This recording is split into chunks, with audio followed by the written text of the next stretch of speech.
I'm a Senior Assistant Director, Investigations with the Independent Police and Oversight Authority. Yes, you go on this affidavit and report. Yes, Your Honor. Yes, kindly proceed with the affidavit. There will be questions given from the defense. Thank you, Your Honor. Your Honor, I am one of the investigating officers in the ongoing investigations that IPO is currently conducting in regards to the brutal murder of Albert Omondi Ojwang. This is pursuant to Section 6, 7, and 25 of the IPO Act.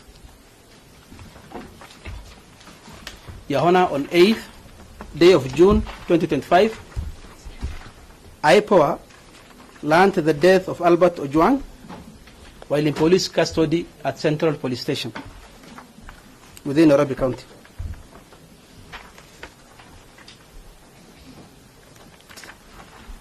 Your Honor, the authority immediately initiated investigations to unravel the circumstances surrounding the gruesome death of the deceased.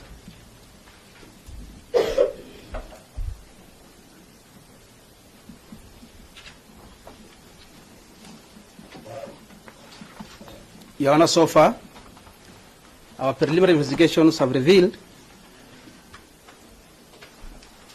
that the deceased was arrested following a complaint by the Deputy Inspector General of Police. Your Honor, all that the witness is saying has been said. You can only adopt the proceed verdicts now. Because unless there's any other crucial information. That's another, Your Honor. That's okay.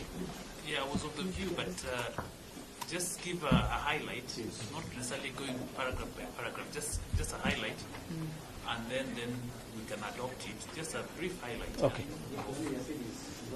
You okay with whatever you've said so far? Yes. And whatever you've averred in the affidavit, yeah? So we can proceed with the cross-examination? Yes. Is that okay? The other from the state? That's actually not that. Okay. They can proceed to examine on the affidavit. Thank you. Your Honor, I'll be asking the witness to agree. So, Mr. Benson, maybe just for housekeeping in good order, how many of you will cross-examine him? 3. 3. You, yourself, and who else? Me, what? Kamgai.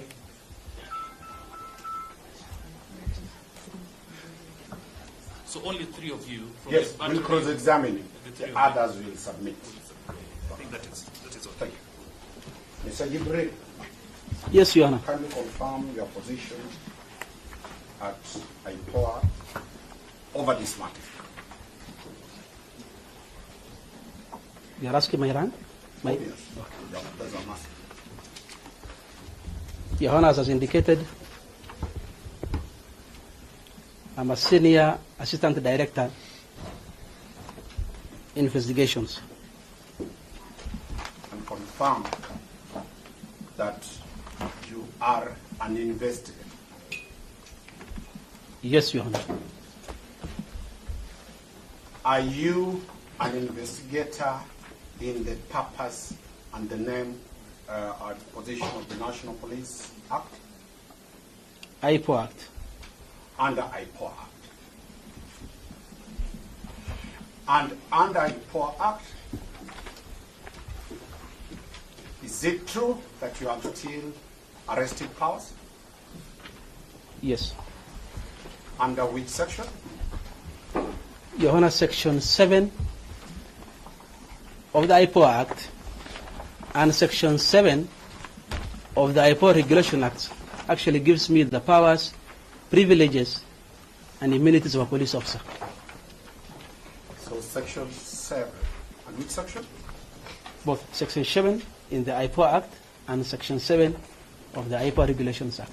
Gives you the powers as that of a police officer. Yes, sir. And in this matter, you are now actively participating pursuant to those provisions as an investigator? Yes, Your Honor. Thank you. Are you well conversant with the law? Depends on which area you want to ask. Are you, you know, some of us went to teach, then we became lawyers. Some people are mad about that. Do you have any legal training? Yes, yes, I do. Could you refer the court to your legal training? I'm an advocate of the High Court of Kenya. Thank you. You are an advocate of the High Court of Kenya. Look at the Criminal Procedure Code, Section 386, as an advocate of the High Court of Kenya. Could you be given it? Your Honor, we'll have an objection. I've not asked the question. We can see. Your Honor, I've not asked a question. Your Honor, at least should I be allowed to make the objection? Yes. Of what? Let me just object, then you No, can... no, no, no. You wait until I ask. I've just told to look at it. It might be just to admire it. Allow me to ask. Your Honor, we'll be requesting the court to Mr. Omar, Yes. let's hear his objection. Okay, That's right. Yes, thank Your you. Honor, the witness before the dock Yes. has come here on the basis of his affidavit on the factual matters. And that explains why the defense requested that my colleague, my learned senior, does not go into the facts. Section 386 of the Criminal Procedure Code, or whatever provision of the law, is a matter of law. And Your Honor, the objection again goes into the earlier intended preliminary objection, which we have had sight of, where the argument, in a sense, is that this matter, now we have had a copy, although it's not filed, this matter should have been the subject of an inquest and not a miscellaneous application. So that, because we are alert, the defense should not try through the window to bring in a preliminary objection which they admitted not to have filed. But more importantly, that this is a witness of facts, not a witness of the law. We can deal with the law between the lawyers. Thank you. But Your Honor, is the law a fact? Yes, it is. Is he in a court of law? Yes, he is. Is he an advocate? He knows it. What is it that they are fearing and telling us they are coming through the window? If you come through the window, please respond and throw us out of the house. There is a submission. You know, I've not asked any question. I've only told you to look at that section. but just for guidance, you know, it's a matter of evidence on the facts. It's an affidavit, for heaven's sake. So let's limit it to the facts of it.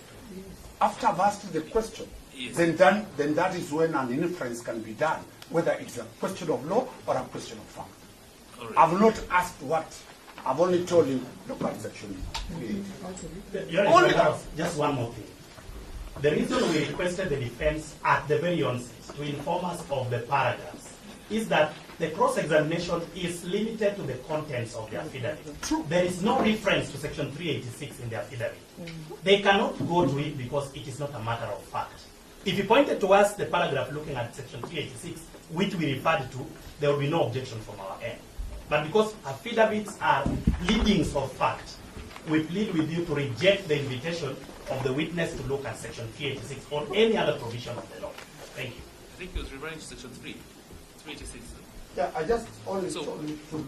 let's not convolute it. Let's limit. It's an affidavit. Purely, I've not asked any question, Your Honor. If we only had what I've asked you, and I ask a question of law, then the court can stop. Okay, then proceed and ask. Let him have that. Let him look at what But you know, I've once told you point it to the law, then it means No, it's no, no. a point of law. And that exactly is our objection, that we can't refer to the law. That is, maybe, see, a counsel is not understanding our objection. Very well. Maybe Very well. counsel, maybe rather than asking him to look at the law, why don't you put the questions to him? Correct. All right. Just put the question All right. rather than us going Very to well, the. very well, very well, very well. From your affidavit, confirm the place of death of the late. Central Police Station cells, Your Honor. Central Police Station cells. From the PO Act, provide the mandate for you to investigate somebody dead in a police cell? Yes, Your Honor. Read, show the court. Because you have confirmed he is the scene of death is at the police cell. Which mandate gives you that power? Let him answer. We are still objecting. Council is still taking the same route. He came under the Act. You know, section in this miscellaneous application, paragraph 3, they must have said under which mandate they are coming before this court. And these are witnesses. These are witnesses now. He's not an advocate. Let him come in front of you. Let him not be given answers. No, Your Honor. We plead with our colleagues to just remain respectful. We know that they are very good people. Let us maintain the decorum. What we are asking is, as the court has suggested, put the law to the witness. Don't ask the witness to follow the law. Very well. We do not mind if you read the law to him and ask questions. Read paragraph 3 of the Act. Please read for me so that I can answer. No, you read it. I didn't write it. Which one? Paragraph 3.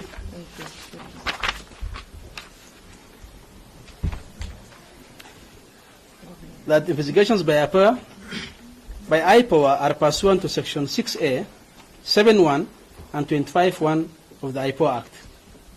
Is that the law? Yes. Is that a fact or that is the law? That is a fact as per this affidavit. That's what I'm saying. Yes. You have quoted the law. True. Yes. Therefore, it is not wrong to ask you a question of law because it is you as in your affidavit talks the law. Give me the law that gives you mandate to investigate a person who dies in a police cell. But it's simple. I have indicated the sections. 6.1, 7.1, and 25.1. Just tell the court. Your Honor, I have indicated section 6A, 7.1, and 25.1 of the IPOA Act. Could you kindly read to the court those sections that gives you that mandate?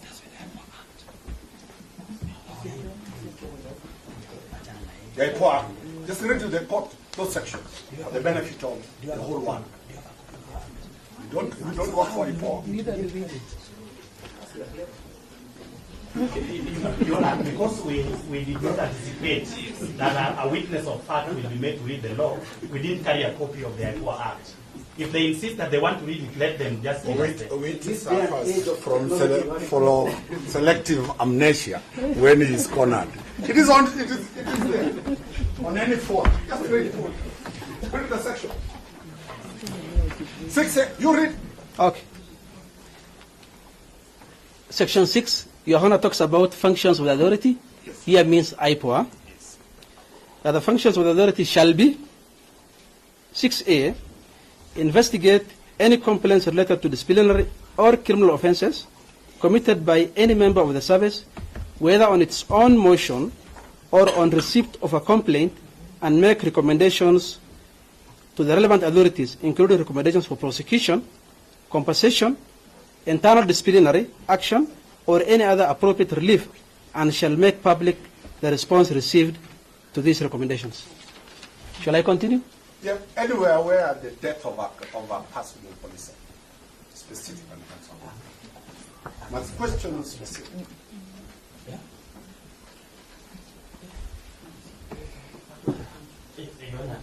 Can we allow the witness to read? This is a question. Sorry, Your Honor. Before you even say that, this is a question that has been put to this witness.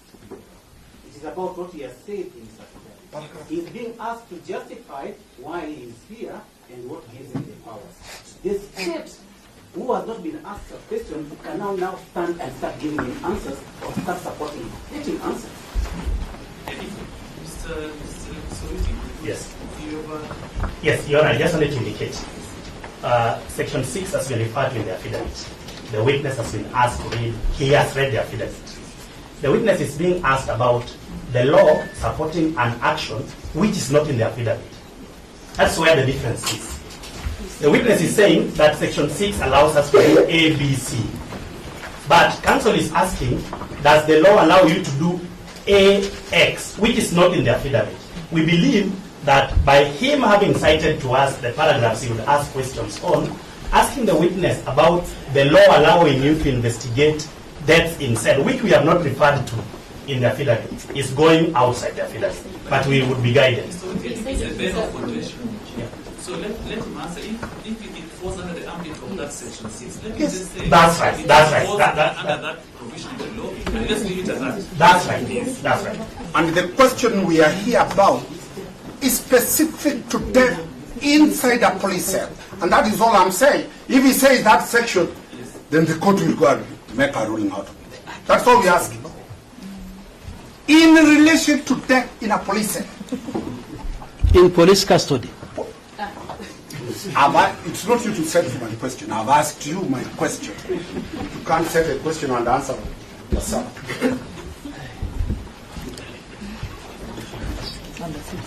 So, Mr. Jibril, Yes. If it's not there, it's not there. the question is, do you have the powers to investigate? We have powers to investigate death that occurs under police custody. And that's good enough. Yes, and custody includes The cells. court has answered what we have asked. The question has been answered. We do submissions on it. That's all. Let's go to paragraph.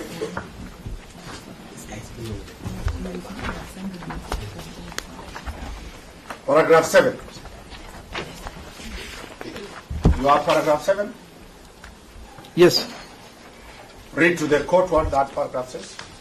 Your Honor, the paragraph says that the respondent was arrested on 13th June 2025 by DCI officers and subsequently handed over to IPOA and was later booked at Langata Police Station via OB 50-13-6 of 25 at 18:05 hours. The DCI officers arrested him at what time, according to your there? He said around 3. You read exactly what you're saying.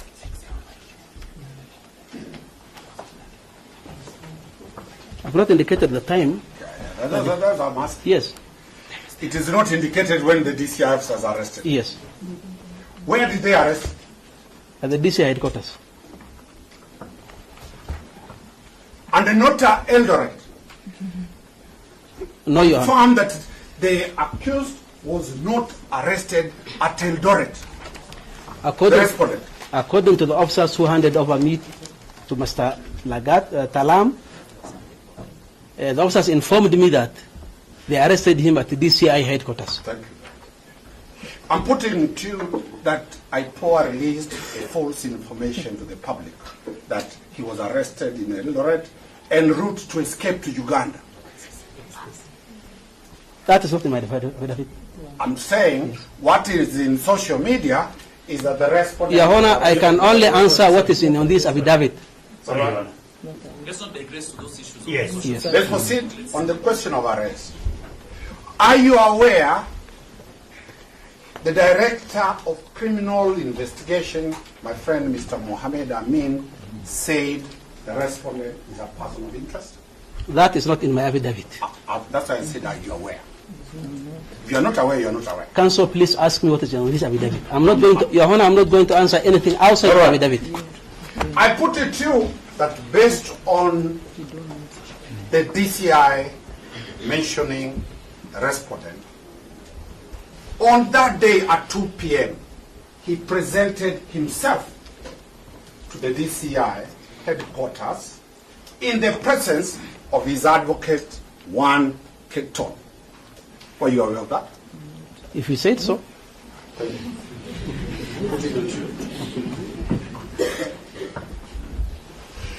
And the DCI authorized these officers together with the advocate to present the respondent to IPOA headquarters. Your Honor, we have said time and again. I'm putting it to you. Please, You don't need to answer. please answer me. Ask me what is in my affidavit. Let's stop charges, Counsel. Counsel, I've only put it to you. I've not asked any question. Is it in my affidavit? The question I'm asking to you is it in my affidavit? For The answer is benefit no. of the court, I'm putting to you, then I'll ask you where you are saying you are arrested. Your Honor, I will decline to answer anything which is not in my I've affidavit. not asked. I've not asked. Then please ask. I put it to you that the officers handed over the respondent to IPOA in the presence of Mr. Keto. As I put it to you, for the record purposes. Samson Taalam was brought to IPOA head office by DCI officers. And he did record a statement at IPOA in the presence of his advocate, Juan Kiprono. Who is it? Is that in my affidavit? I'm putting it to you, counsel. You are a counsel. When it's a question, I'll ask you a question. I'm Please- only putting it to you please for ask me knowledge questions. purposes. So now, if those are the facts, look at the paragraph you said he was arrested. Paragraph 7. I'll ask you questions from there. Read. I have read and reread. What is the question, please? It's a long day. No, it's a long day, yeah? It's okay. It's okay. The state is rich, it can bring water. Yes. For both of us and council. It's a long day. Can you confirm that paragraph 7 is not true, that he was arrested by the DCI officers? The respondent was arrested by DCI officers after he presented himself and brought to IPOA. Do you have any evidence material to that effect? I've given you the scenario the way it was. No. The fact that he was brought under the escort of DCI officers means he was arrested and brought to IPOA The office. court has taken that. Let's go further. So, Your Honor, I think this will be my last objection. We hope that counsel is not proposing to court that he has an alternative set of facts which the court should take note of, because counsel is not a witness. If he wants to give us his alternative facts, we would expect an affidavit so that we also put him on a dock and cross-examine him. Until then, the only factual matters we have is the one given by the witness before court. The only way to prove falsehoods is by bringing facts that are truthful. The affidavit is full of falsehoods. We are putting exactly the scenario, and your witness has not recounted any. Sorry. Your Honor, I am a believer on the law and procedure. What I understand by the law of affidavits is that a person cannot give us factual matters, especially a lawyer or an advocate, from the bar. Right now, we have affidavit evidence given by this officer. We are having an alternative set of facts, which may be true. We have no reason to doubt it. But until we have an affidavit, all that is telling us is I put it to you. And we hope it does not go to evidence. Just to allay your fears. Yes. The evidence that I'm documenting is from me. That's right. Thank you very much. Not from Mr. Johnson. Thank you. Because as we put it rightly, he's not giving evidence. Correct. He knows the procedure. Thank That's you. why. He's a teacher of the law. Yes, thank you. And that's why I told you, which now is mature to be a judge of the high court. Thank you very much. Let's proceed, Your Honor. Paragraph 9.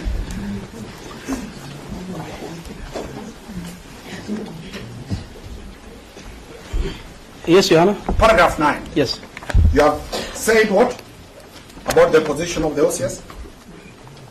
That the respondent at the material time of the incident, he was officer commanding Central Police Station, exercising command of the Central Police Station, hence persons of influence, and has capacity to interfere with the ongoing investigations and likely witness.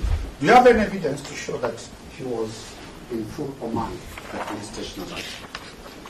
As an OCS, that is. I've asked a simple question.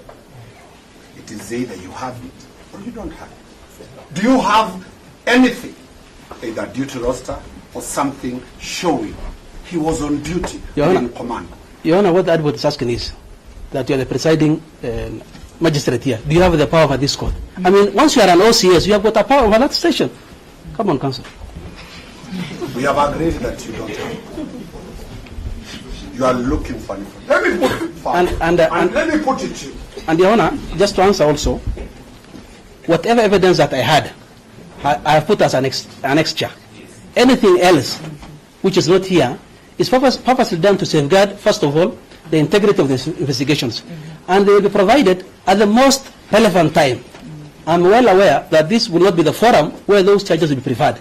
Yes. So I've asked a simple question. Yes. Among the annexures, There are none. You produced an annexure showing he was in command of the police station at the time the offense was committed. I recorded his statement and he confirmed that at the time of the incident he was the officer commanding station at Central Police Station in the presence of his lawyer. I have not attached in this affidavit. The answer is clear, you have Yes. not attached. All that's what you are looking Yes. for. It's not attached there. And maybe to answer your question, any other attachment that you might ask is not there, save for the OB extracts, Just don't go. And you are a lawyer. When I say I put it to you, don't respond. I've not asked any question.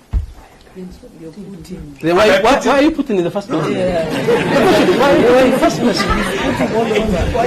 You can put it there. You can put it all over. Really went to law school. So, and that is- so that's if you don't want answers, those questions that you're putting, I you're know. putting a lot of putting in. Yes. Yona, we have our own label here. Allow us to proceed. What is relevant, record. What is not relevant, leave it. I put it to you, the police station, and the deputy was in command as an OCS. That is not in my affidavit. And I put it to you that the OCS was never near Central Police Station. That is not in my affidavit. Thank you. The world has had something. Let's go, paragraph 15. On the question of him likely to plan. You there? Yes. We have agreed there is no any material. Yes, nothing Thank you. attached to Let's this. proceed. Okay. Paragraph 10. You go back. Oh, I asked you paragraph 15, 15. yes. I'm going to paragraph 16, sorry. Okay.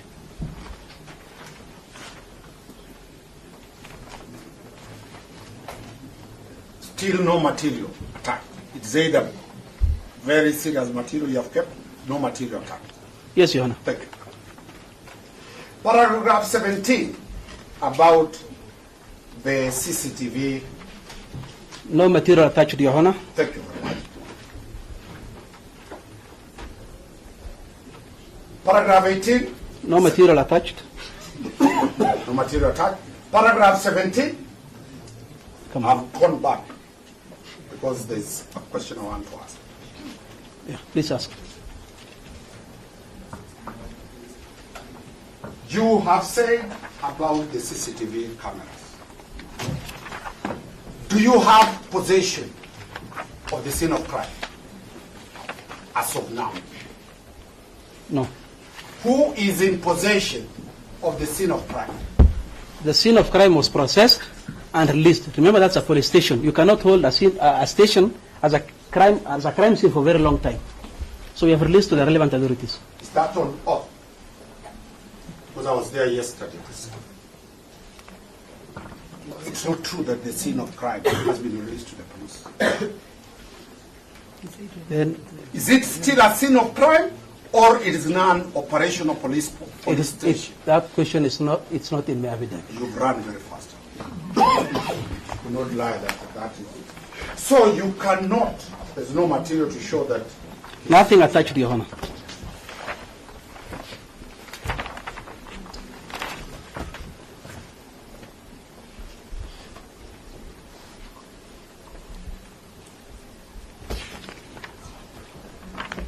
Paragraph 19.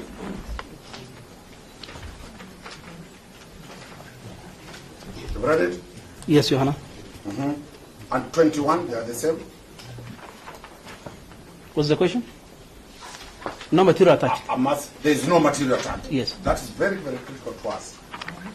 Paragraph 22. I still ask you this question about the blue code of silence. I will refer you to the High Court decision. Tell the court. This is a lawyer. He knows the court decision. Court of Appeal decision. Give the court that decision. in the Titus Ngamau case, 2020. It was a phrase coined by the judge who was dealing with that matter. And I remind you, Cliff is the one who argued that matter. Yes. He'll face you over that matter. It's okay. He's the one who argued that matter. Cliff will deal with the blue code. Paragraph 23. You are now providing reasons as to why you want him to be detained for 21 days. True? From paragraph 23. Yes, Your Honor. What is the reason you want to detain him? In paragraph 23. That we are yet to record critical witness statements. Very well. Is his presence required physically when you are recording statements from other people? His detention is required so he doesn't interfere with the witnesses. About recording statement and interference are two things. Wakili, I have responded to your question. The reason as to why I'm seeking that prayer is to have him detained so that he doesn't interfere with the witnesses. Very well. Does he know the witnesses? Them being police officers? The answer is yes.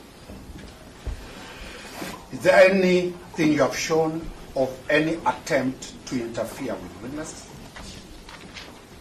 Because, Counsel, you know very well the authorities, the Sagari, Duarte Sagari, Cliff will ask you. The questions I'm asking is to prove, have you demonstrated by material your verdict? Nothing attached. Thank you. Important.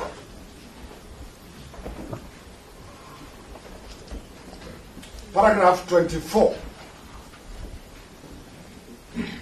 What are you addressing? That we are saying if released, his security is not guaranteed due to the public anger demonstrated by the case. I've just read what is in the affidavit.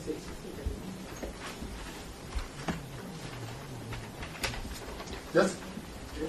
I'm saying that the gruesome murder of the deceased has elicited widespread public anger. And therefore, if released at this point, the respondent's security cannot be guaranteed. Mr. Witty took us a lot about the case of Oscar Sudi. Heavily. Have you ever had a chance to read paragraph 32 of that position of Professor Justice Joel Ngugi? Not in my affidavit. It's not in your affidavit. Yes. For the benefit of doubt, you are saying you want to detain him on two limbs. One, for the safety of his life. True? Yes. Do you have anything to show that his life is in danger? Nothing attached. Do you have anything to show that he is a danger to anybody of the public? Nothing attached. So it is an apprehension. Yes, Your Honor. Thank you. It is an apprehension. Lawyers swear to be court officers. It is an apprehension. And you are very aware that the National Police Service is the one mandated to provide security for everybody in this country, including the already convicted murderers. You are aware of that? It's not in my affidavit. No. You will fail to be not understanding what I'm asking. I'm asking you this question. The duty to protect life and property falls under the police.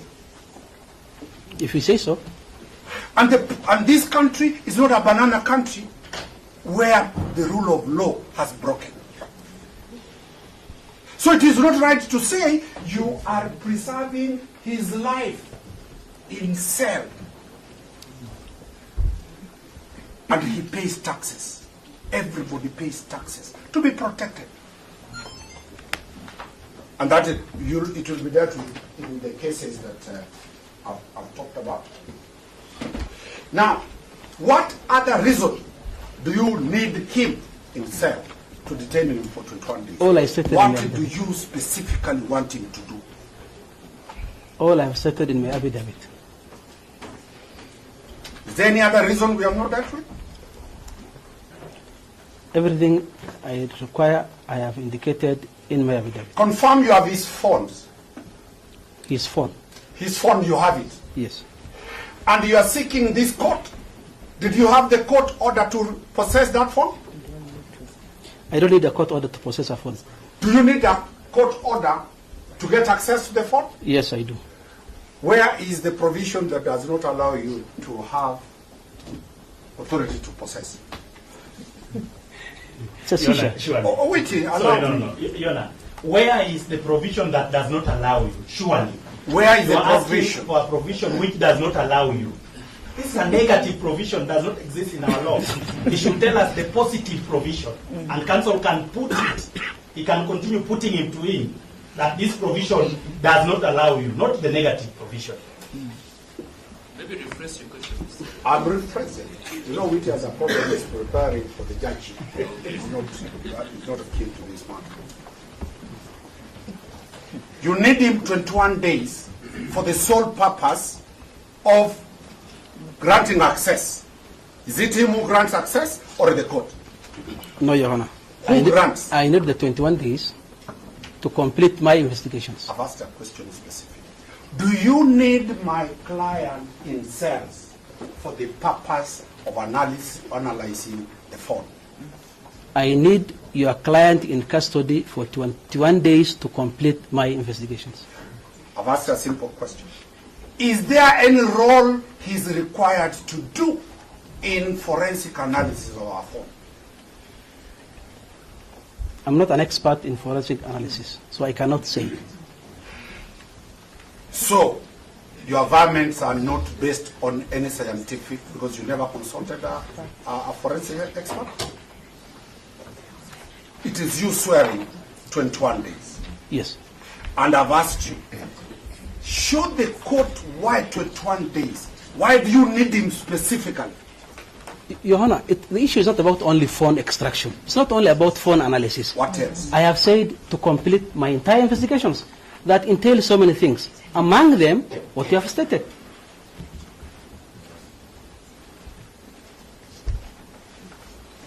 And lastly,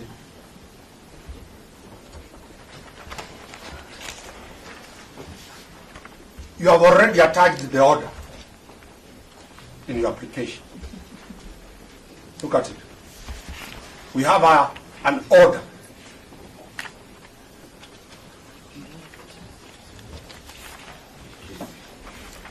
True.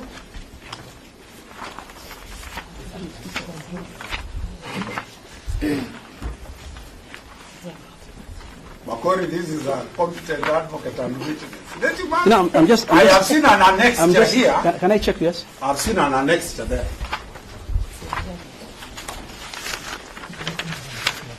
We were given an annexure that has. Is it yours? Yes. Or it is on it? No, it's ours. Very well. Let me ask you the question.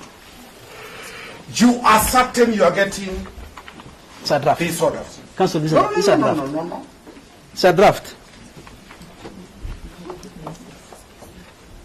Which is saying, is the office of the DPP or a power that gives the orders, or is the landed court?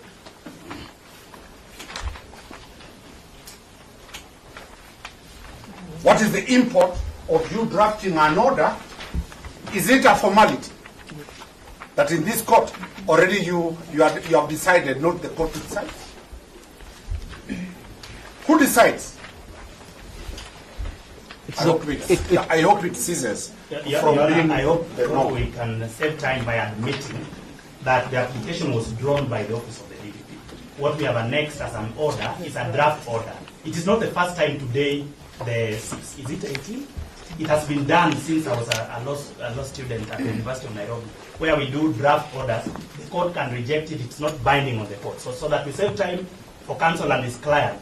We Which have only for good practice. We admit. Avoid doing the judicial work. Leave the courts to do their works. Maybe, Mr. Wiki, let's not delve so much on that here. Yes. I think what Mr. Witt is saying is just practice that they have adopted from the DPP's end, which is not a good practice. It is not good practice. So let's leave it at that. If I sat in that office, I wouldn't allow that. But I was chased. Thank you very much. Let me allow Mr. Kangai to proceed.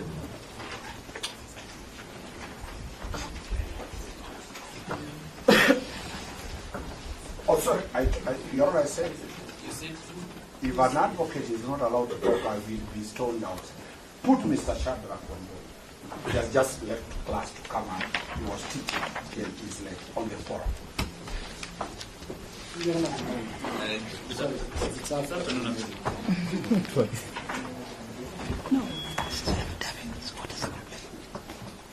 So Mr. Kangai leaves Mr. Shadrach. They will release Shadrach. We're just trying to put in order. It should be a difficult one. After Mr. Shadrach, Mr. Keto will lay his legal basis. Then I'll wrap up the application. I think with Umbeta and Unju will be making a submission on that. Your Honor, with your permission, I will ask very few questions to my colleague, Mr. Jibril. Unlike my seniors, I am the soft one. And I hope you are around so that you don't ask again the same questions which I have already answered. Yes, yes, I teach law. Just relax. Mr. Jibrin's sentiment is valid. Yes. I was about to Same say the what same I- commentary. The problem is his body. Cliff, make sure he eats well. So that we can avoid repetition. Thank you. Mr. Jibril, I want you to confirm to the Honorable Court that indeed one person of interest in the matter surrounding the death of the late Albert Ojwang is the Deputy DIG Edward Lagat. Please repeat the question. I want you to confirm to the Honorable Court that the late Albert Ojwang was arrested pursuant to a complaint made by the DIG, Mr. Eliud Lagat. Yes, Your Honor. Thank you. You also want to confirm to the court that from your preliminary investigations, the late Albert Ojwang was arrested and put in police cell, largely due to the complaint that was made by Mr. Eliud Lagat. Is that correct? Yes, Your Honor. Thank you. You confirm to the court that the investigations you seek time to continue with are investigations meant to assist you to unravel the persons who should be held culpable for the death of Albert Ojwang. Is that correct? Yes, Your Honor. Thank you. Please inform Your Honor the name of the chairperson of the body where you are coming from. Your Honor, I think we have agreed that what I'm going to answer is what is in my avowment. Please, just listen. No. This is cross-examination. I decline to answer that question, Your Honor. It is in public domain who is the head of IPOA. Just respond. That is your work here. I'm responding. Please respond. Who is the chairperson of IPOA? That is your work. My response is it is not in my affidavit. Yes, yes. JV, just inform me. No, no, no. I mean, Your Honor, we have agreed that I will be cross-examined on what is in this avowment. The chairman of Independent Policy Oversight Authority's name or his position is not in my affidavit. Yes. Yes. And the council knows who is the chair of the IPOA. I don't please answer the question. Who is the head of the body where you hail from? We don't have a head. IPOA does not have a So head. who is the chair of the IPOA? Yes, that should be the right question. The chair of IPOA Answer, yes. is one Ahmed Hassan Isaac. Thank you. Thank you. Now, you confirm to Your Honor that there was a joint press conference on the 9th day of June 2025. Is that correct? Your Honor, No, I'm not going to answer anything outside my affidavit. Your Honor, if you permit me, just to also give context why I am asking this question. Your Honor, my learned senior and friend, Mr. J.V. Owiti, went to a very large extent in explaining the authority that was made by my Lord Professor Joel Ngugi in the Oscar Sudi case. Some of the parameters that were set by the Honorable Court were two. I think that is paragraph 24 of that authority. On the question about bad faith, the question about exceptional circumstances, and lastly, the balance of the quadruple rights that the court should look at. One of the items that we have a duty and responsibility to prove to you is to demonstrate to you that indeed there is an element of bad faith in the application that has been made before you. And that is why my questions are aimed at eliciting some of these facts based on the evidence that is going to present before you. So, Your Honor, I plead with humility that counsel, my colleague, I even suppose is my senior. My senior should just No, I'm not your senior. Kind enough to I'm not your respond. senior. Yes, looks are deceitful, but Your Honor. Yes. Yes.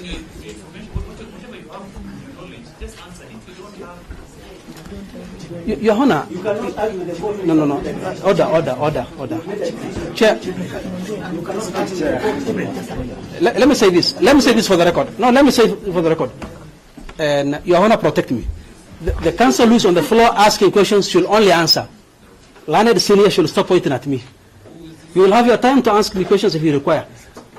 The second, Your Honor, the second point I'm making here is that anything outside this affidavit, whether our chair is not within my knowledge, and please stop asking me. Anything outside this, I'm not ready to answer. It's not within my knowledge and belief. What is the basis? What happens to your ruling? And after all, Your Honor, the application we are making is about an extension of continued detention of the suspect. It's not about what happened on the backyard. What you are pointing is bad faith.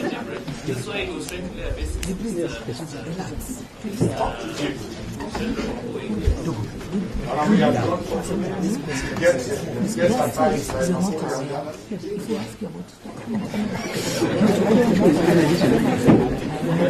You're just give us a minute. Take a break. No, we don't need a break. I think just No, we don't need a break. We don't need a break. just 1 minute.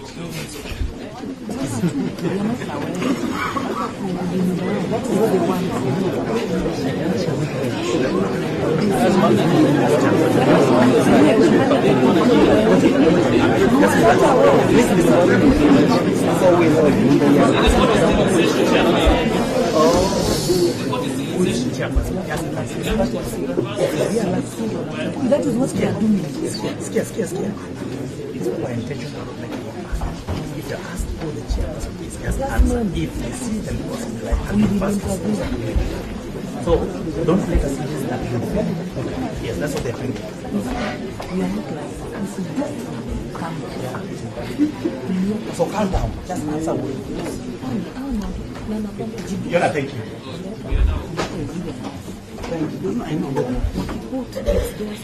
Let's just ask anything for us. Yes. We're not fighting.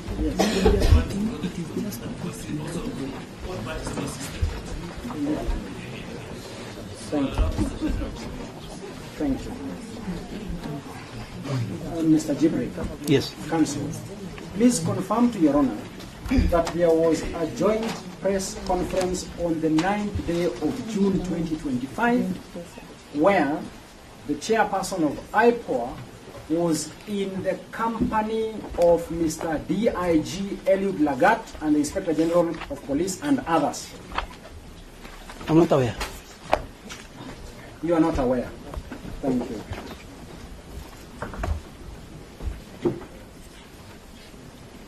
So you have not, Your Honor, you have no information that indeed your chairperson held a joint press conference with one of the persons who's been constantly mentioned in the death of the late Albert Ojwang. You have no information, isn't it? Your Honor, the chair attends several press conferences. Leave those several. So I don't follow the chair.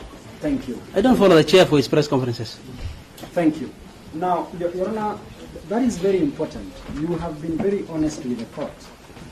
Now, I want to return to paragraph 27 of your affidavit.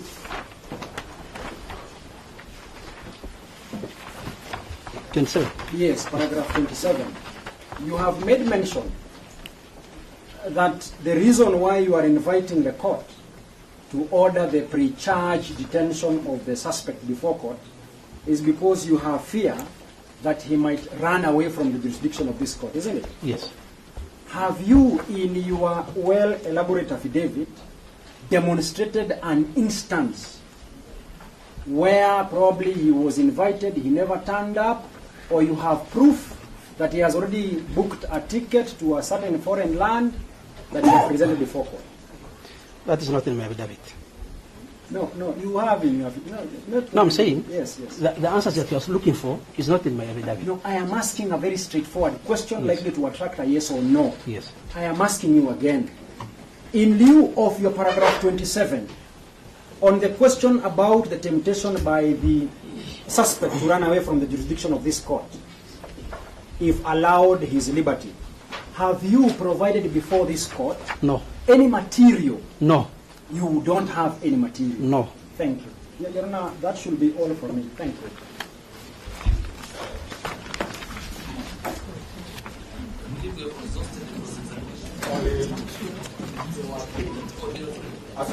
The two. I'm actually going to take very limited time in the form of 2 minutes. 2 minutes and stop it.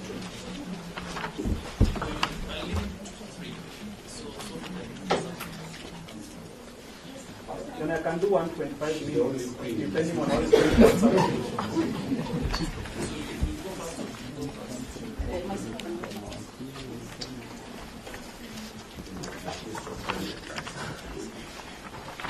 Now, Mr. Jibril, I want you to remember the testimony that you've given us just a few minutes ago, where you told us that the scene of crime was processed and released to the relevant authorities. Is that still your stand? No, it's not in my affidavit. That's my answer. You, yes. You made a representation to this court and told us that the scene of crime was processed and released to the relevant authorities. Is that correct or not correct? Now, Your Honor, the scene of crime here I'm talking about. Is it correct or not correct? The cells where the deceased died has been processed and released to the relevant authorities. Thank you. Now, can you tell us the investigative steps that you have used to preserve the CCTV and the occurrence book? The occurrence book is a digital. It's not. It's a digital. It's a digital. Yeah. Is it with your possession right now? No, it cannot be. It cannot be. It cannot be in my possession. Have you extracted the relevant entries on that particular day? Yes, and attached to the affidavit. Thank you. Now, number 2, about the CCTV, can you tell us the preservation measures that you've taken to preserve the sanctity of that CCTV footage? Your Honor, we are a team of investigators. That aspect is being done by the forensic team. So you can also confirm that the CCTV in itself is not with the police station. It is with the forensic team. No, what was extracted is the only DVR.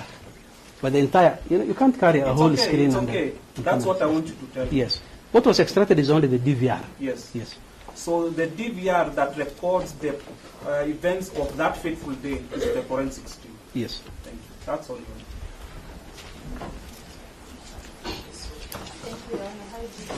Good morning. Good afternoon. Good afternoon. I find you allow me to ask you just 2 questions. I want to take you to paragraph 6A.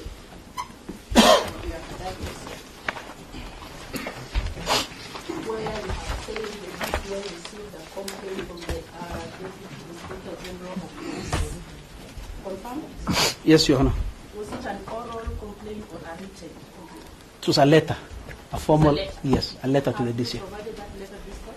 No, it's not attached here. It's not attached here. Yes. Thank you. Kindly go back again to paragraph 7, where you say the respondent was arrested and under the Langata police station, OB number 50. Yes, yes, Your Honor. Who booked the respondent at Langata police station?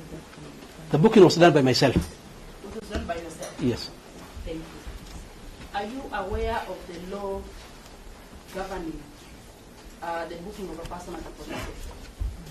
As per the IPO Act, yes. As per the IPO Act? Yes. And the regulations. For instance, Are you a police officer or a former police officer? I'm not a police officer. I'm an Have IPO you ever been a employee. police officer? Yes, I've been a police officer. You have been a police officer. Yes, Your Honor. Thank you so much. Paragraph 21. Now, paragraph 21, usually you're saying there are co-conspirators. Confirm? 21, yes. Do you know the co-conspirators by name? That is part of investigations. I cannot reveal here. No, I'm just saying, do you know by name, not their names? Do you know them by name? Because you have said there are co-conspirators. Do you know them? Not by name. Okay, Chief, not asking you to name Counsel, this is what I've been saying. Let me answer her. The thing is, Let me help you with it. yes. Just say yes or no. Do you know the co-conspirators? The matter is under investigations. Yes or no? As of now, no. You don't know them. Thank you so much. Number 23. You have said that there was the murder of the deceased was planned, executed, and their attempts to cover up. Do you know the people who are trying to cover up the death of the deceased? One of them is your client. Do you know that with certainty? Yes. Have you provided evidence to that effect of No. the attempt to cover up? It's under investigation, but not attached to this affidavit. You have said yes, you know the client is one of the people trying to cover up. My question is, have you provided evidence that he is one of the people who is trying to cover As of up? now, no. No. Yes. Thank you so much. Thank you, Anna. That is the I think, Your Honor, that will be the end of the examination of the witness. We will lay now,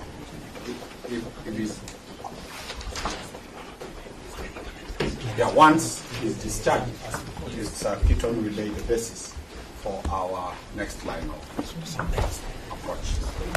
Even we would learn a few minutes of re-exam, because that follows cross-examination.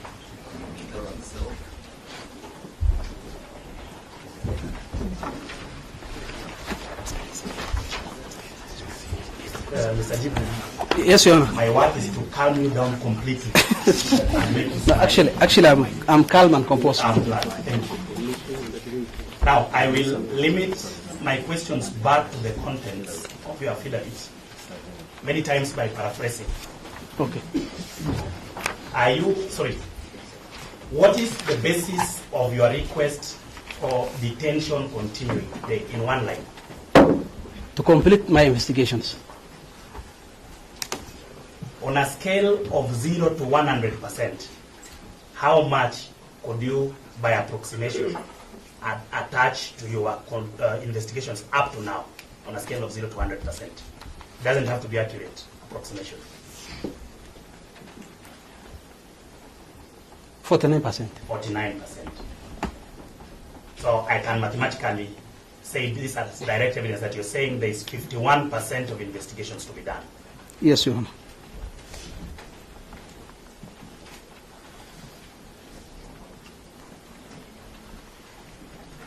So that there are questions about who is in charge of the cells, who is in command of the station. Do those questions relate to the remainder of your investigations? Yes, they do.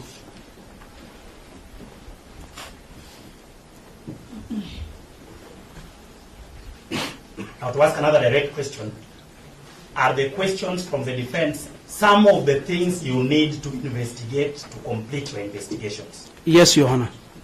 Thank you very much, Your Honor. I'll hand over to Mr. Johnson.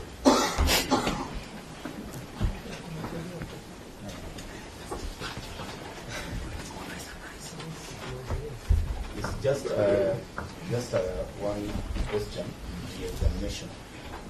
You have been asked whether you have attached any document relating to, I think it was paragraph 6A, some paragraphs in your affidavit, whether you have attached anything to show that even the respondent is a flight risk, why do you need the respondent in custody?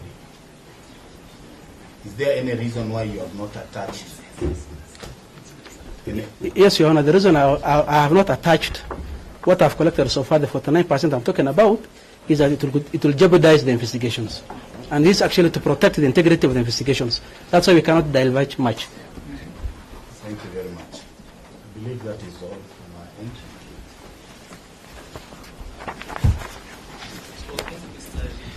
Thank you, Your Honor. I'm glad that you confirmed that you were calm. Yes.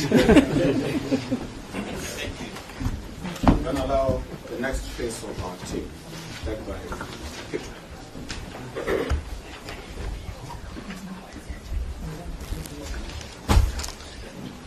When we procedural, check out It depends how you as we are ready, you are only asking for the benefit of how many will be submitting. 4. There's Kiton, there's Langat, there's Tutsi.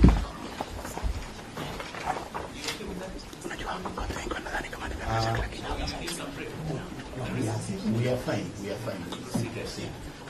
The only thing that we'll be asking is there something that has been filed so that it can be served, or it's an oral. Let's see what they will have. Yes, very well. If there's anything you can. We'll serve you with authorities, simply. Our team serve the state with the whole. Is that it? So just like brevity, because this issue is with flag in itself. So just brevity, just direct to the point here.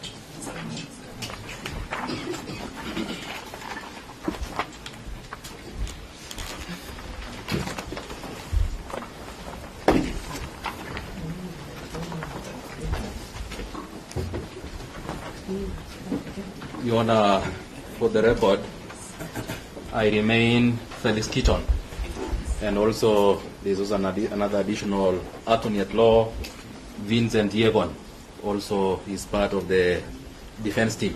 Present, Your Honor.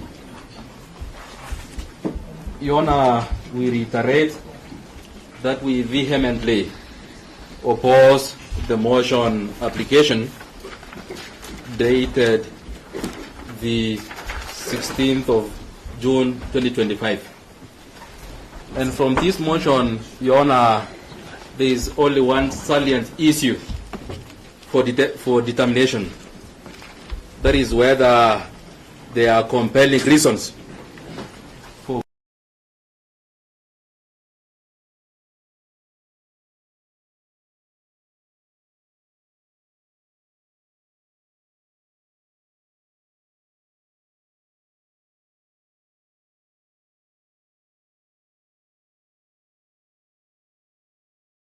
pre-plea, pre-trial, or pre-charge detention has been settled in law, is well settled in law. And as such, Your Honor, Article 49(1)H and 49(1)G of the Constitution is very clear that an arrested person has a right to be released on bond or bail unless there are compelling reasons. Your Honor, in order to conceptualize and also problematize the issue, Your Honor, permit me to refer you to the statute, which is Section 36A of the CPC, of the Criminal Procedure Code. And in order also to contextualize the issue, Your Honor, is that this Section 36A was an amendment following the locus classicus in Michael Rotich, that is in Michael Rotich versus Republic, the 2016 decision, whereby, Your Honor, in this section, it lays the two-tier threshold for such an application to succeed. The first burden, Your Honor, is on the investigation, that is the IPOA. And the other also burden also, Your Honor, rests with the Honorable Court. And as such, Your Honor, under Section 36A, it is very clear that pursuant to Article 49(1)(f) and (g) of the Constitution, a police officer shall present a person who has been arrested in court within 24 hours after being arrested. And now it lays now what the investigation officer must do. First, he must make an application in writing. First, he must produce the suspect in court, which they have done, which we admit that. Then the second thing, Your Honor, is that they must apply in writing. And they have done that through this motion application. But now, Your Honor, the greatest issue that they must also do, Your Honor, is that under Section 36A, clause 3D, it states that the investigation must also adduce the reasons necessitating the continued holding of the suspect in custody. So the question that begs our attention at this juncture, Your Honor, is whether there are reasons necessitating the continued detention of the respondent. And we submit, Your Honor, in negative, that the investigations have not adduced any cogent reasons necessitating continued detention of the respondent. And Your Honor, my learned friend, they have already gone through the cross-examination limb by limb in the entire affidavit. But if you may permit me only to refer you to 2 or 3 salient issues, Your Honor, in order to illuminate why this motion application is bereft of meat and substance to stand on. First, Your Honor,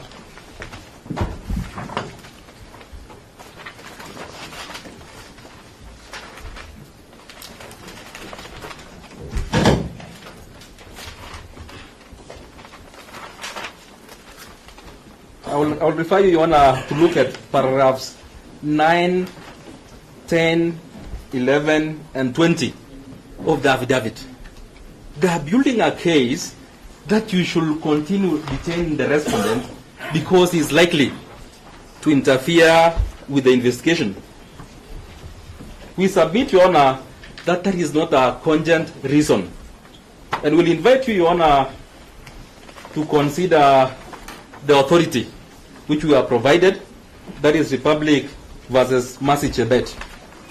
It is a 2022 decision whereby Justice Gigonyo has indicated succinctly, and I will humbly refer you, Your Honor, to paragraphs 17, 18, and 19 of that decision, whereby the High Court has settled the law that for such a threshold to succeed, the investigations must tender material information to the Honorable Court to demonstrate the nexus link that is between the respondent and the likelihood of interference. And I will also refer you, Your Honor, to also adopt the reasoning of Justice Mutuku in Republic versus William Chirchir and Godfrey Kirui, whereby the same threshold. Your Honor, this is not an objection. It's an humble plea that counsel shares the decision with us, and that it is generous enough that he also points out the paragraph that is paraphrasing, so that we are able to respond there. Your Honor, we have already filed our list and digest of authorities dated in 16th of June 2025, and you can confirm, Your Honor, that they are there. The decisions and everything, we have already furnished. It's the last decision. The last one. Cancel the one which is on the. There is the one. Sorry. I am looking at your document, sir. I am alert. Thank you. The document written respondents list and digest of authorities. Yes, Your Honor. I am looking for Mercy Chebet. Do you have it in the list? There is another one which is look. So it's not in the list. No, it is in. Is the one you are holding. Thank you. No, This is the list. It does not have Mercy Chebet. Does it have it? You already have an authority, the one next to your phone. You know what we are informing the court is that we didn't have it in the list. So if he has added it, that's okay. That's Yes. what you're asking. They So we have can have the authority, Your Honor. You have already furnished. Yes. I think I'm comfortable. Yes. I have the message there. Yes. And they equally have. Yes. Yes. Yes. So Your Honor, if I may. it appears there was an oversight, Your Honor, but I know the court takes judicial notice of all the citation, of all the authorities which we have already provided the citation, Your Honor.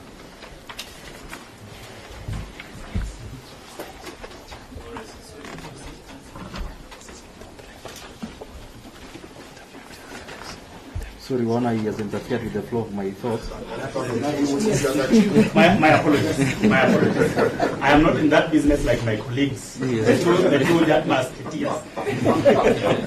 So what you are saying, Your Honor, at paragraph 17, Justice Gigonyo has laid the threshold and also illuminated that interference with witness undermines the criminal justice system and dents the integrity of the criminal process. And he goes on and also says that for such a ground to succeed, the prosecution must tender or must present material information to the Honorable Court. And the earlier decision which we have also cited, Your Honor, the William Chishir case, whereby Justice also Mutuku has said that there should be a nexus between the respondent and also the stated interference, Your Honor. So that was the main ground, Your Honor, that has been advanced at paragraphs 9, 10, 11, and 20 of the affidavit. Another link, Your Honor, of the affidavit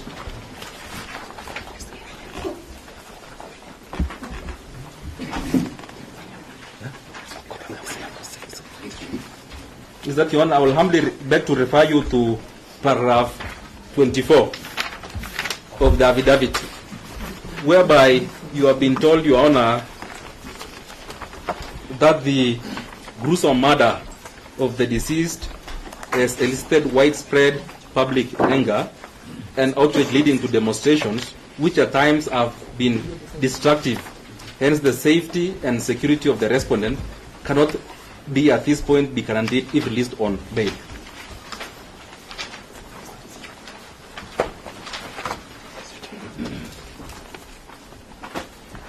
So in order, Your Honor, to demonstrate that such a reason, Your Honor, should not hold waters, is that we will humbly beg to refer you to the same decision of Justice Gigonyo, that is Republic versus Mercy Chebet, whereby at paragraph 20, which is also titled Safety and Security of the Accused Person, the judge lamented, Your Honor, at paragraph 21, that I have lamented time without number, and again slide into grief.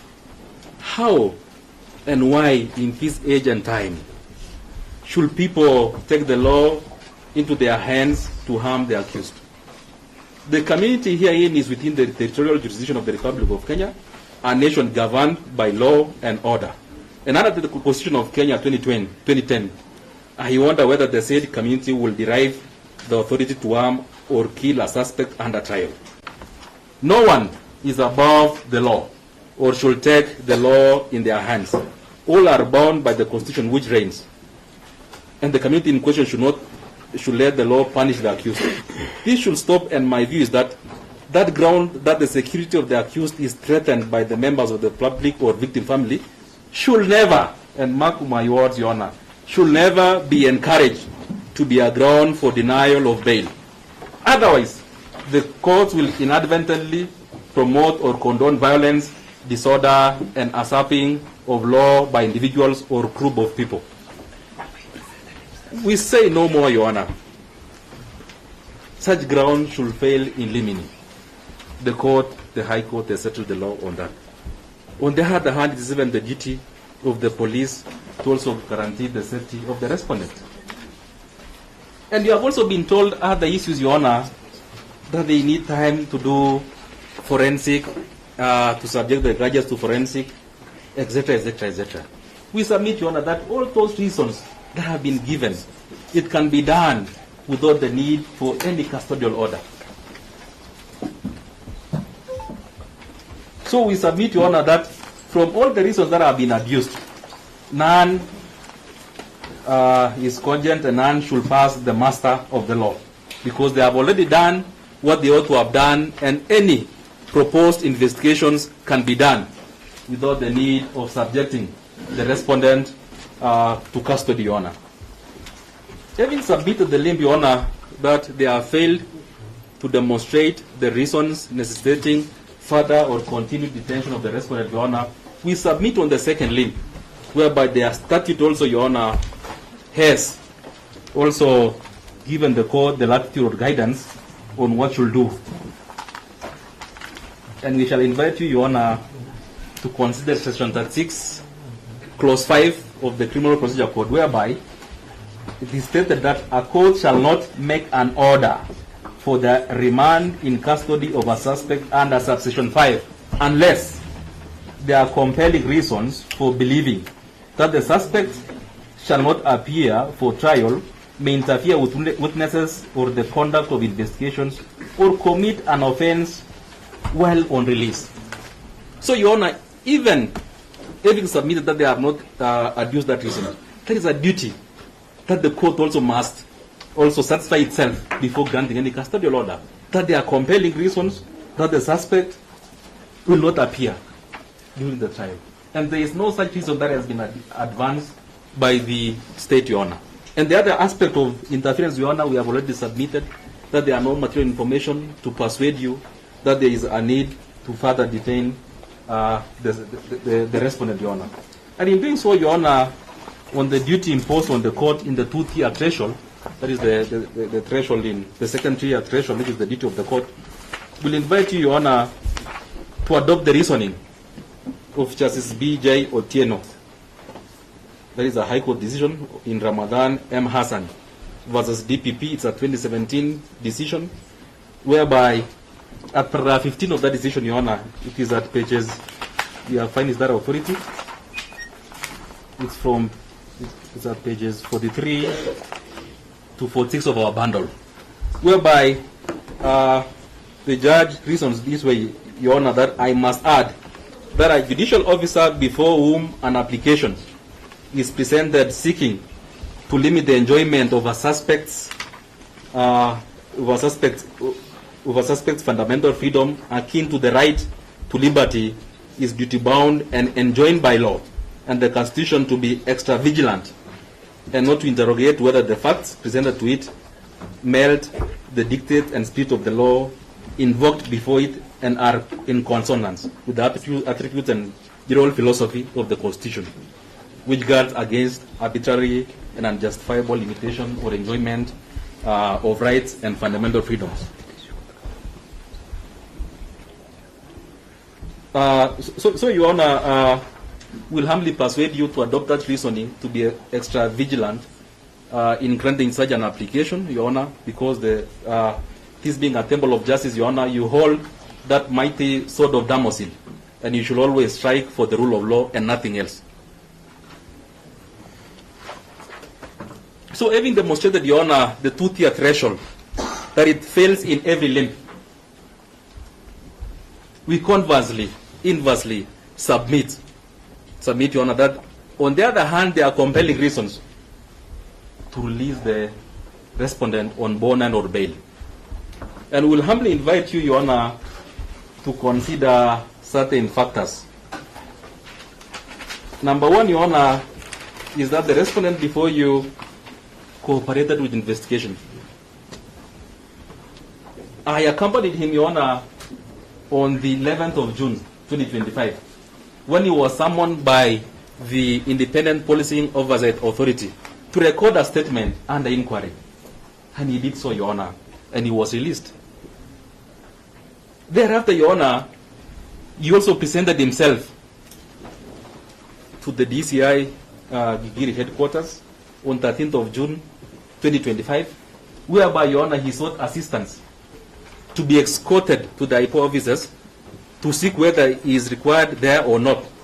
And indeed, in my company, he was escorted, Your Honor, and he presented himself, and he cooperated, and he agreed even, and he was duly booked at Langata Police Station, Your Honor. So he has already cooperated, Your Honor. That is a factor which you should consider in granting him, Your Honor. The other factor which we invite you to consider, Your Honor, is that there is already issued in place an interdiction letter, which is duly signed by the National Police Service.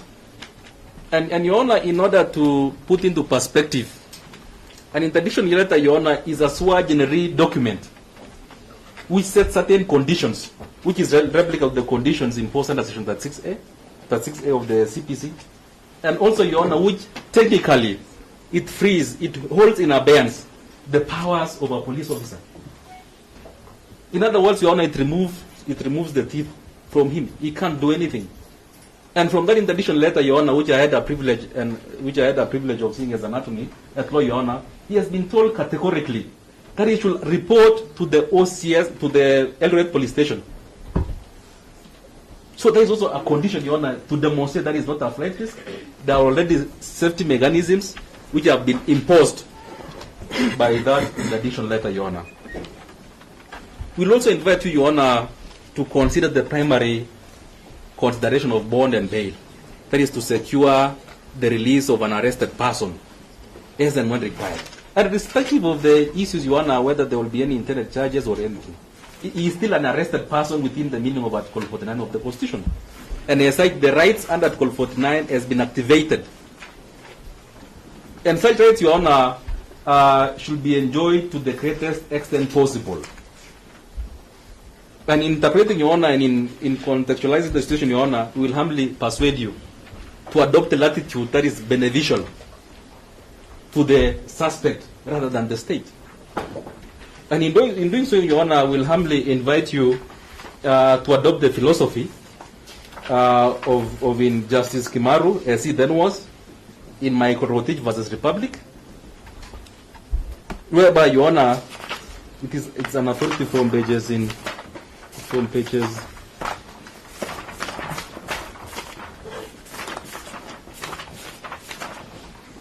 22 to 26.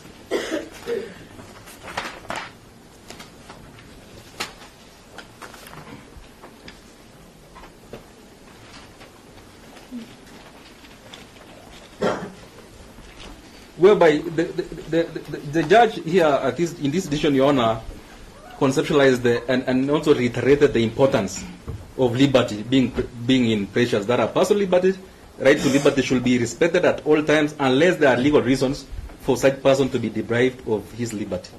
And the police should only arrest a person when they have a prima facie evidence that an offense has been disclosed which can result in such a person being charged with a disclosed offense.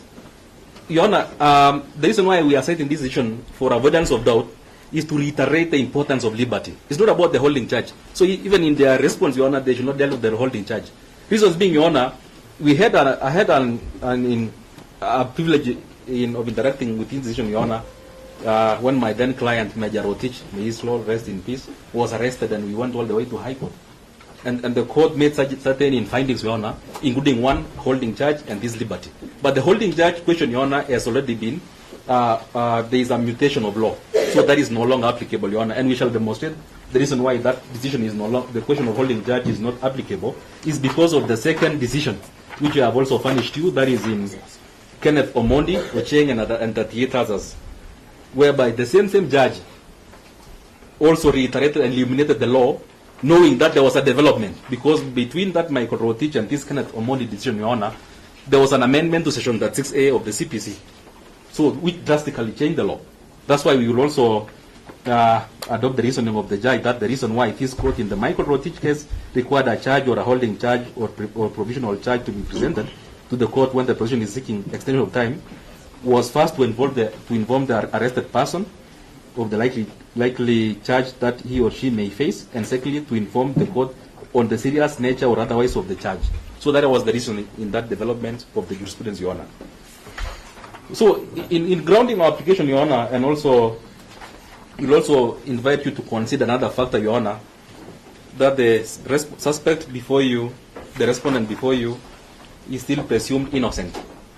That is class 1 to Article 49, I think 1A, 52A of the Constitution, whereby he is presumed innocent unless otherwise proven. So no matter the veracity, the public pressure or anything, Your Honor, he is still presumed innocent. So we'll also invite you to consider that one, Your Honor. And finally, also we'll also invite you, Your Honor, to consider that is not a flight risk. Yes, fixed aboard, both within Nairobi and also in Eldoret. And it has not even been demonstrated also that is a flight risk. So those are the issues, Your Honor, that we'll humbly invite you to consider in granting him bond or bail, Your Honor. And we'll humbly beg to ground our application on that under paragraph 3 to 5 of the bail and bond policy guidelines, which will guide you, especially on the situational analysis. And we'll also beg to ground our application also, Your Honor, and to support the same also, as per the decisions which we have cited, which we have already provided.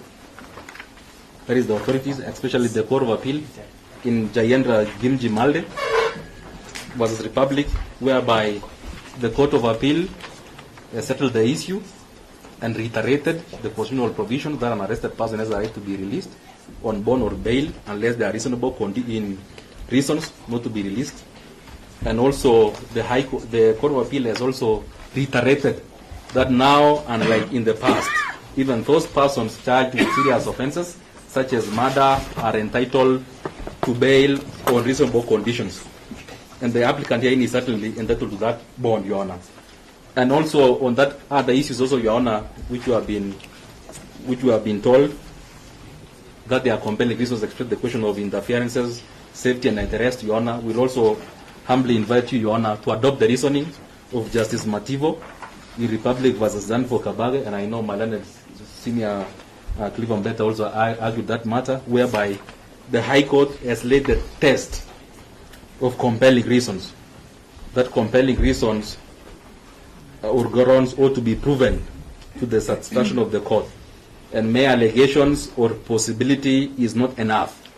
And bail cannot be refused simply because the accused has been charged with a very serious offense. And that the burden of proving such to the court that there is one or more grounds rests solely with the prosecution, and there is no time whereby the burden can shift to the respondent, Your Honor. We'll also rely on the other decisions which we have tendered, Your Honor, the Betty Timotai Kimeiwa case, which was also a reaction to the Michael Rotich case before the amendment, and we have already furnished to you, Your Honor. And as such, Your Honor, we'll invite you to decline the application before you because the same is bereft of meat and substance to stand on, and to invite you to unleash your sword of Damocles and to strike for the rule of law and to admit the respondent to bond or bail. And we'll humbly, Your Honor, suggest that he be released on cash bail or 7,000 shillings. That is what he can afford, because we also know the conditions of the officers in the Republic of Kenya.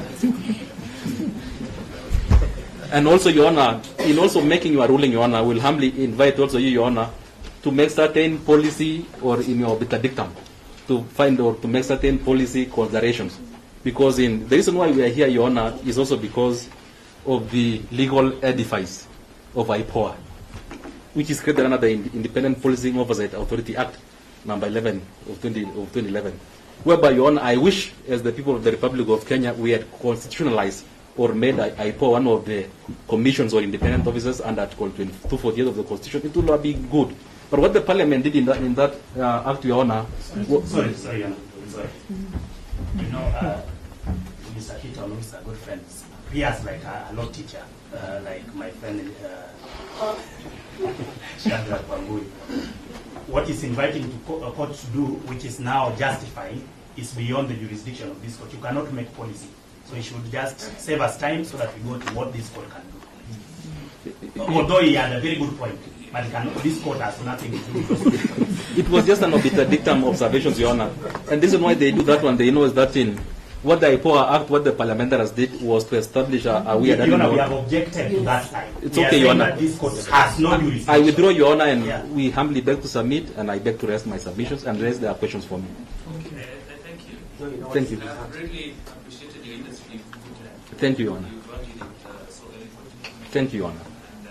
And erudite. Thank you, Your Honor. So I believe the others will not have anything to say.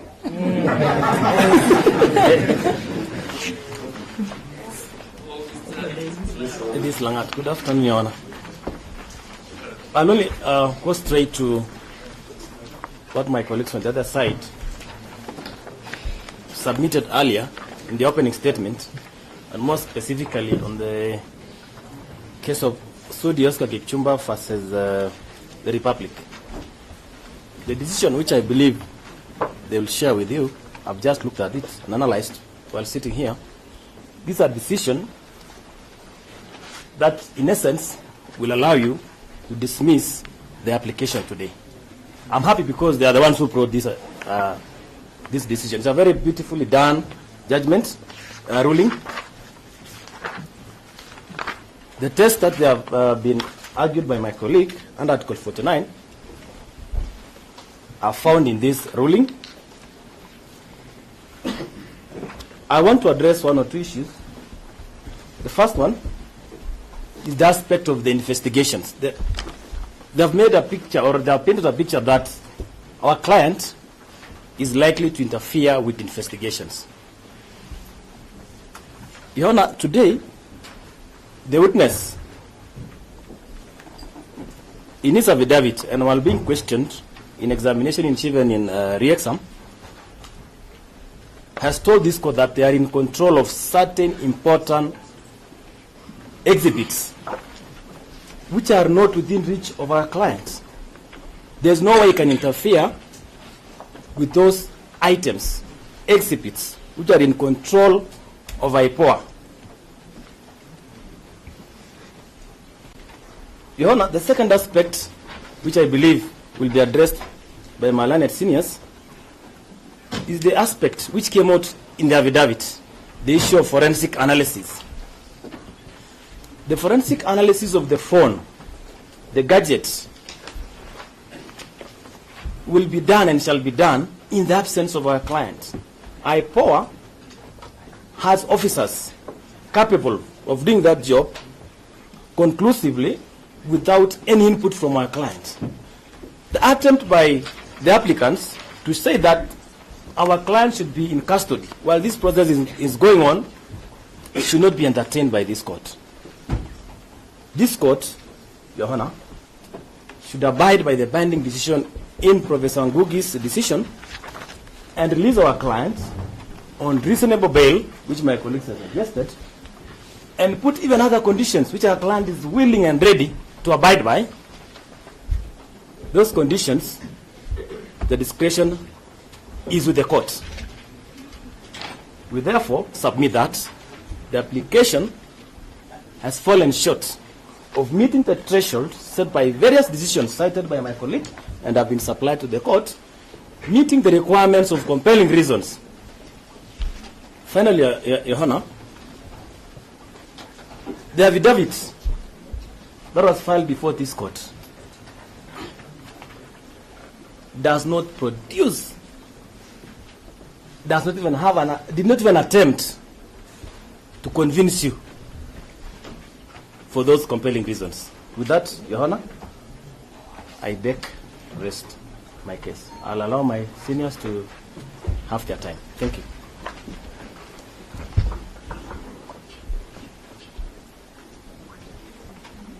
You know, with the greatest of brevity. Yes. Can I hear? Your Honor,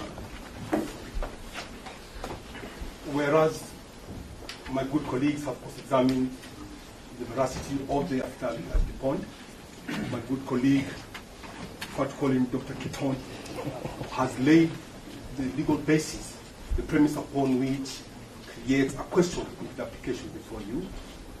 I'm just reminded before my good colleague, Mr. Ombeta, submits its finality to say that the application notice of motion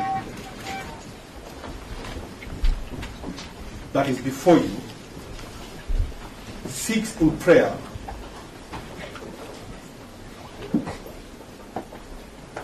A, B, C, D. One, that the matter be had inter partes, which is what is happening right now. It is seeking in prayer B, that the respondent be remanded for 21 days, pending completion of investigations. It prays in prayer C, that the electronic gadget seized from the respondent be subjected to forensic examination. And finally, any further orders that the Honorable Court may deem fit. I am certain, and it's a position we take, that we have no objection to prayer C. the SO would want to examine the gadget, given the fact that they are already seized and in custody of the gadget, as to whether we oppose or not, we would not control what is done.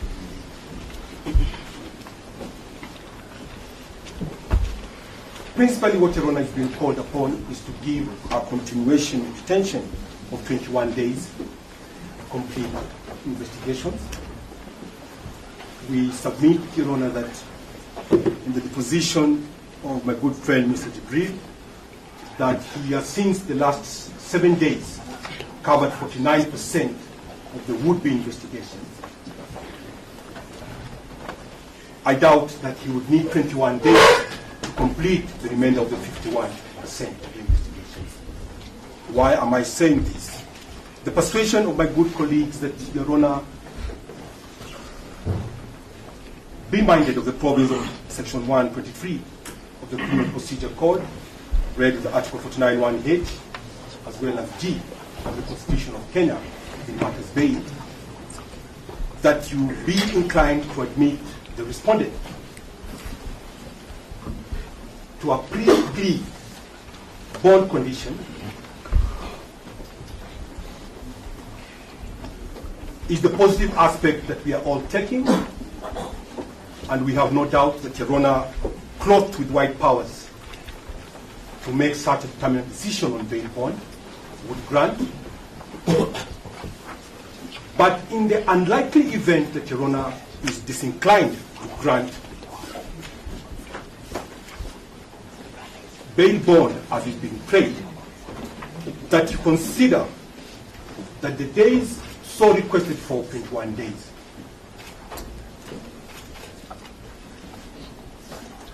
are days which are more than sufficient for them to rely on.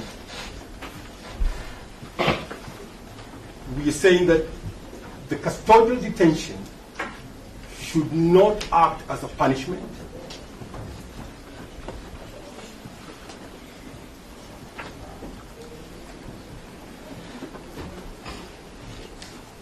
Given the fact that you've been told the cooperativeness of the respondent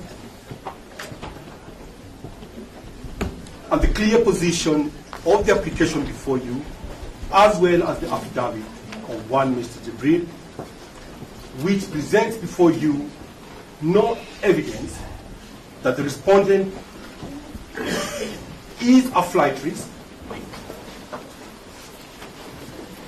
no material evidence, as said, is placed before you that the respondent is likely to interfere with any witnesses or investigations as they are ongoing. But most importantly, that their wish to have the respondent not granted bail is premised on his own safety. And we would only ask, is the police saying that they are unable to secure and safeguard the safety and interest of its citizens?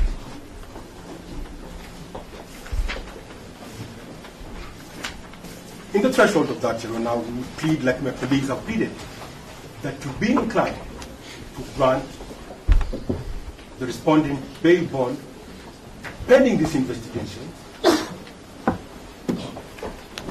and I'm minded that he has been cooperative and no indicator has been placed by the investigators or by way of affidavit that he is likely to become uncooperative moving on forward in this particular investigation.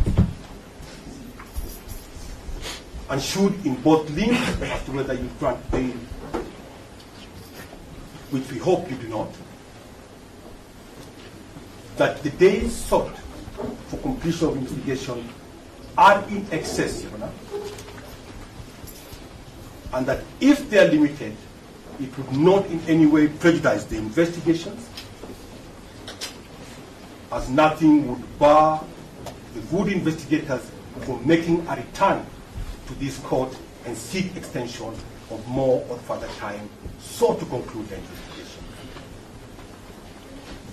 As we oppose that application, we plead with Your Honor that you admit the respondent to bail bond pending this investigation, and in the event of such disinclinment, Your Honor, be considerate to reduce the number of days that the applicant seeks to hold the respondent in custody.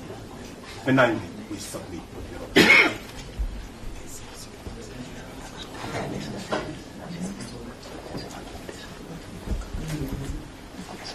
Okay, Your Honor, I was thinking that my colleague Shadrach was going to say something. But let me start with if whatever he wants to add, he can add. But The last one, yes. Okay. Now, Your Honor, let me start first of all by asking that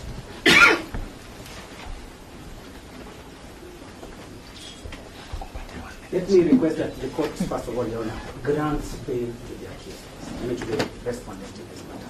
Please grant him. And I'll be requesting the court very humbly to do so. Why am I saying this, Your Honor? It's because now I believe that once they have come under Article 49G and 49(1)H, they have an obligation to give you compelling reasons. It's an obligation. It is nothing less than that. Your Honor, if then they have failed in that particular point, what then becomes of that article? Doesn't it become absolute once they fail? And I'm saying they have failed at least miserably. Why am I saying this, Your Honor? Because if you look at Article 49, and this one was also in the Republic versus OM of cases, the court has indicated what is supposed to be a compelling reason.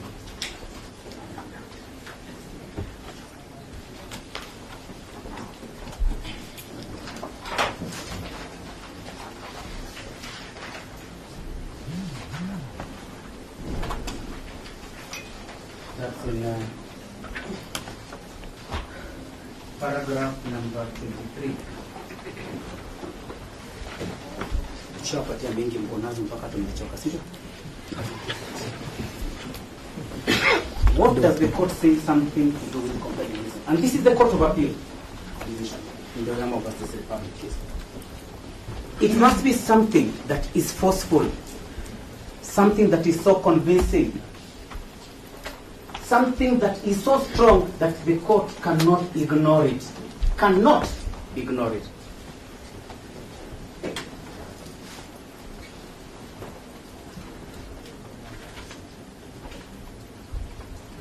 Now, Your Honor, once we have seen that, then the state has come and told you they want the suspect or the respondent to be in custody because they want to investigate or they want to have access to his phones. What they did not tell you is that he gave them the passwords and they are keeping quiet about it. And if they want the password, we can give it here in court now, so that that point, ya kutaka simu, is out of the window. Let's finish that one. It's a simple thing, a 1-minute thing, doesn't need 21 days. They tell you that there are CCTVs that are within Central Police Station.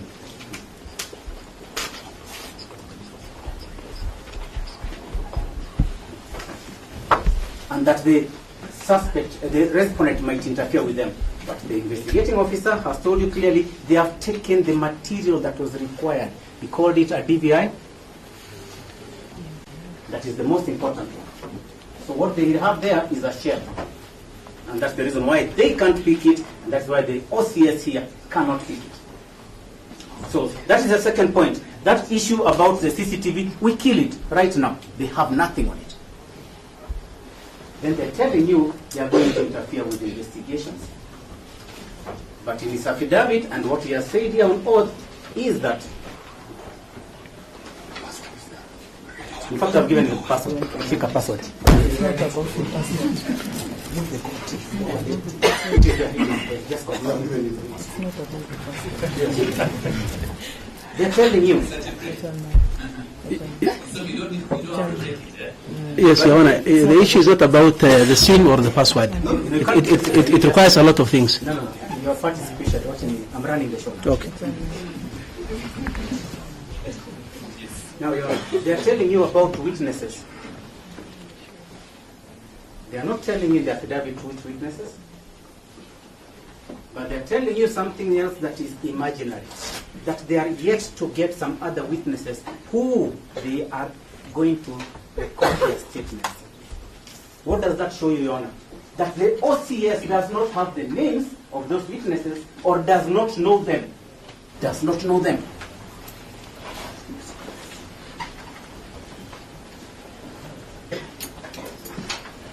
Such that if we come then to the issue of witnesses and interference with them, it is finished. One of the reasons that the court wants to grant bail to an accused person is whether he's going to appear in court or will appear where is required. Why is this important? Let us look at the antecedents of the respondent here. When the IO here called him, did he appear? Yes. When he was told to go and record a statement, did he appear? He did, and recorded a statement under inquiry. When the DCI director himself spoke and made some wild allegation in Parliament, the OCS woke up by himself and took himself to the DD police station, headquarters CAT, and asked, do you need anything from me? Look at this kind of person we are talking about. Do you need anything from me? Then they arrested him. Why would you deny him bail, Your Honor, when such a person has exhibited a person who is capable to cooperate and even volunteers before they get those Subarus to go and pick him? He volunteers. So today, we are talking of a person who knows the law and respects it. Those are the grounds that they had for you today, Your Honor. So what else remains? Now let us go back to that issue of the detention. Then have they convinced you, Your Honor? And I am saying they have not. And that is why I will agree with my learned colleague that if you gave him a cash bill of 7K, that is fine. In fact, for me, I'd say pre-bond. Because at the time he was going to those officers, he was okay. There was no money, there was no cash bill, but he went. That shows a person willing to come to court.